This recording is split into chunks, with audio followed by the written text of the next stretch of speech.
The first campaign I set up in Facebook was my top of funnel video marketing campaign. So we're going to jump over to Ads Manager and I'm going to show you exactly how I set that up. Obviously there's going to be a lot of changes along the way as I run tests and optimize, but I just want to share the initial version with you. Here's the initial campaign that I created. So I took the name up here. TOFU just stands for top of funnel. Prospecting means I'm trying to build my audience or trying to find people who are cold, who are not retargeting. And then I always like to write the objective that I chose in the campaign. Obviously you have to select the housing special ad category. I was actually only running one ad set at the time, so I didn't have campaign budget optimization on at that time. I left that off.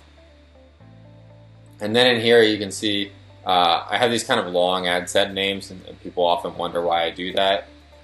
It allows me to really easily search for the correct ads in Facebook, and I have a standard format that I like to use. So I put the target audience, so you can see this is lives in Orange, Connecticut plus 15 miles. This is the page that I'm running everything from. The platform that I'm targeting, so in this case it's Facebook. The placements, news feeds, and stories, and whether it's a dynamic ad or a static ad. Dynamic ad just means I'm using dynamic creative, which I'll jump into on a later video. So I set my daily budget down here, $10 a day. I enable dynamic creative. And then I set my audiences. So I was going really wide here. You can see I have a lot of exclusions, which I'll jump into in a sec, but I basically chose Orange, Connecticut plus 15 miles. And I chose people who were living there, right? I figured that people who have recently been in the area are less likely to own there, so I chose living. And then you can see, which is really important, I think, here is a lot of the exclusions. So I mentioned this on how to create custom audiences for retargeting on my other videos. So people I'm excluding are anyone who submitted their address in the last 180 days, anyone who's called, texted, or emailed me in the last 180 days, anyone who's already submitted their contact info, anyone who's visited my website in the last 90 days. The reason I'm excluding them from this campaign if they visit my website already is because they're actually going to get targeted in the middle of funnel retargeting campaign. And all of these here too as well. People who engaged my Instagram page, Facebook page, submitted a lead form, watched my videos for 10 seconds or more, or they're already in my Investor Assistant CRM. I don't want to serve ads to those people again.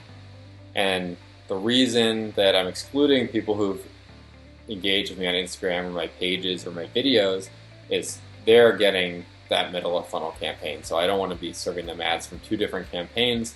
They're already familiar with me. The goal of this campaign is prospecting new people.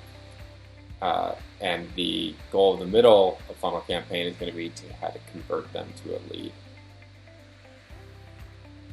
So that's what I have set up on this page. I chose manual placements, Facebook, very quickly early on.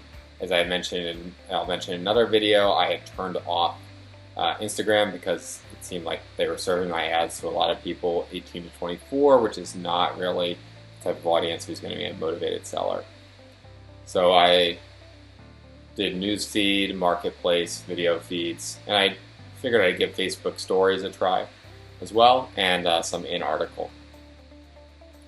Now, that's what I've optimized everything for on the ad set level. If I go into the video level, what I did for this campaign is I created a dynamic creative ad, and what that allows you to do is upload a ton, actually up to 10 different videos. That's actually one of the videos auto-playing. So I uploaded 5 face-to-face videos and 5 animated videos. In a later campaign, I actually decided to break this out into an A/B test because I wasn't getting enough information from the dynamic creative of which ones were the best performing. But quick summary of dynamic creative, I won't dive in too much here. for the ad set name, again, you always use standard names. So if it's video, I write video, and it's singled.